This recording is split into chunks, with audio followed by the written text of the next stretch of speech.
amis internautes, n'oubliez pas de liker, de vous abonner et de cliquer sur la note de notification pour ne rien rater. Enregistrement d'un message politique qui prête à confusion. Yahi veut compromettre son fils Chabi.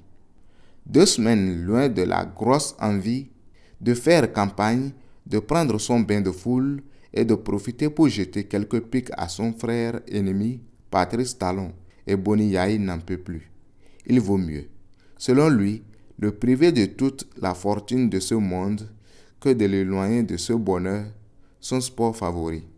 Mais voilà que la partie veut finir sans cette touche du numéro 1 du parti, les démocrates.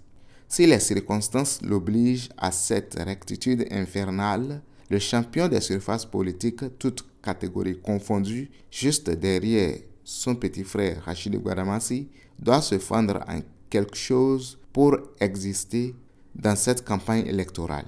Et c'est ainsi que le président Yahi a trouvé la feinte idéale, le parfait dribble oratoire pour se montrer.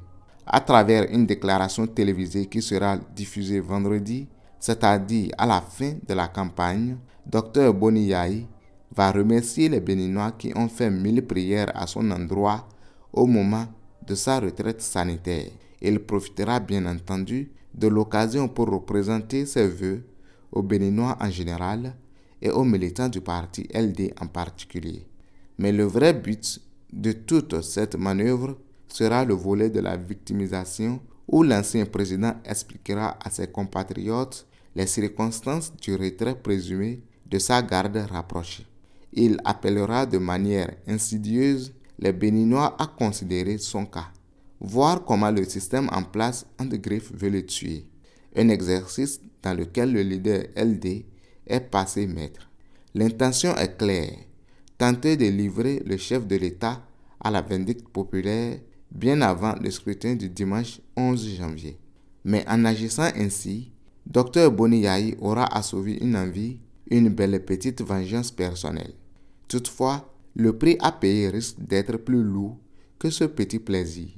Son fils Chabi a été récemment interpellé dans cette vilaine affaire d'attaque du 7 décembre dernier. Il n'a pas été totalement blanchi puisqu'il est toujours sous le coup d'une convocation. Est-ce le moment d'irriter qui que ce soit? Ceux qui vont écouter la déclaration de l'ancien président vendredi prochain sauront bien comment la juger en fonction de sa substance par rapport au scrutin du dimanche. La suite, Yahi lui-même aura le temps de la vivre. C'est une évidence que nous sommes en démocratie où chacun est libre de ses opinions. Mais il y a toujours une suite.